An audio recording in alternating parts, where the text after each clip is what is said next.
குறிஞ்சிப்பாடியில் கலைஞர் நூற்றாண்டு விழாவை முன்னிட்டு நெடுஞ்சாலைத்துறை சார்பில் சாலை பாதுகாப்பு விழிப்புணர்வு பேரணி. கடலூர் மாவட்டம் குறிஞ்சிப்பாடியில் கலைஞர் நூற்றாண்டு விழாவை முன்னிட்டு குறிஞ்சிப்பாடி நெடுஞ்சாலைத்துறை சார்பில் சாலை பாதுகாப்பு விழிப்புணர்வு பேரணி நடைபெற்றது. இப்பேரணியை கடலூர் மாவட்ட ஆட்சியர் டாக்டர் அருண் தம்புராஜ் மற்றும் மாவட்ட காவல் கண்காணிப்பாளர் ராஜாராம் ஆகியோர் கொடியசைத்து தொடங்கி வைத்தனர். குறிஞ்சிப்பாடி எம்ஜிஆர் சிலை அருகில் இருந்து தொடங்கிய பேரணி பெருமாள் கோவில் மற்றும் கடைவீதி வழியாக சென்று மீண்டும் எம்ஜிஆர் சிலை வந்தடைந்தது.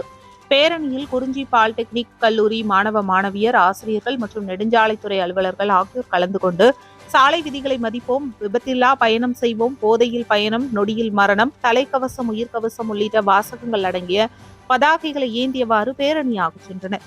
மேலும் நெடுஞ்சாலைத்துறை சார்பில் சாலை பாதுகாப்பு வாசகங்கள் அச்சிடப்பட்ட துண்டு பிரசுரங்கள் வாகன ஓட்டிகளுக்கு வழங்கப்பட்டது. நிகழ்வில் நெடுஞ்சாலைத்துறை கோட்ட பொறியாளர் ஸ்ரீகாந்த், உதவி கோட்ட பொறியாளர் பரமேஸ்வரி, ராஜேந்திரன், உதவி பொறியாளர்கள் வினோத், வெங்கடேசன், இளநிலை பொறியாளர் ஜெகன், உதவி பொறியாளர் ராஜா, ஸ்வேதா, பாலிடெக்னிக் கல்லூரி முதல்வர் ராஜா, அரங்கநாதன் உள்ளிட்டோர் கலந்து கொண்டனர்.